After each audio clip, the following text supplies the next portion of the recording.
Mental Health Awareness Week, and a lot of celebrities and people have been speaking up about the importance of really how do you get rid of the stigma when it comes to mental health. So Fargo Rated homeowner Barry Marion is with us today to talk about the importance of this week and obviously what you can be doing to get some help yourself if you feel like you need it. So welcome back to the show, man. Great Thank to you. have you here. Thanks for having me. Let's just talk about the week as a whole. What's kind of the theme? What should people be focused on? Well, of course, my focus a little more on the elderly, and they tend to, maybe get a little depression, get isolated, you can't drive anymore. Maybe they have chronic illnesses, things like that. So they get stuck at home and they get lonely and kind of get separated from the family. So what can you do to help mitigate that?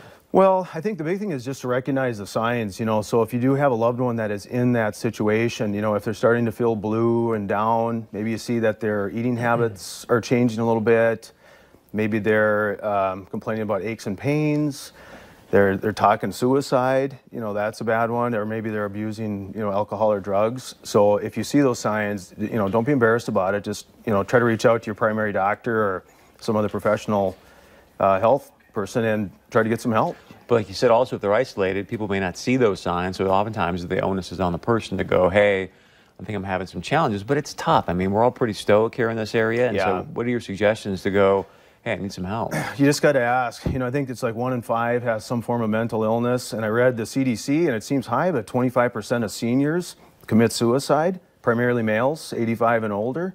So it's a very big deal. I mean, you just have to get out and try to get some help. And a lot of times, we try to go into these homes too and just try to help them in some way. And they're just, it's not even necessarily a money issue. They just feel like they don't need the help, either of that German or Norwegian stoic pride, and they won't take it. So I think as a family member, you just have to really be forceful, typically with a parent, to get them in and just say, you got to get some help. So how does Right at Home fit into this equation?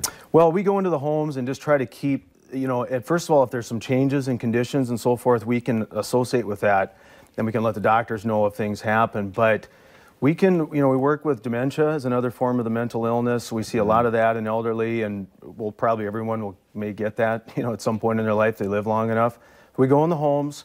We try to, make sure they're exercising, eating well, taking their medications on time, and just trying to prolong their stay at home instead of having to go into some form of institution.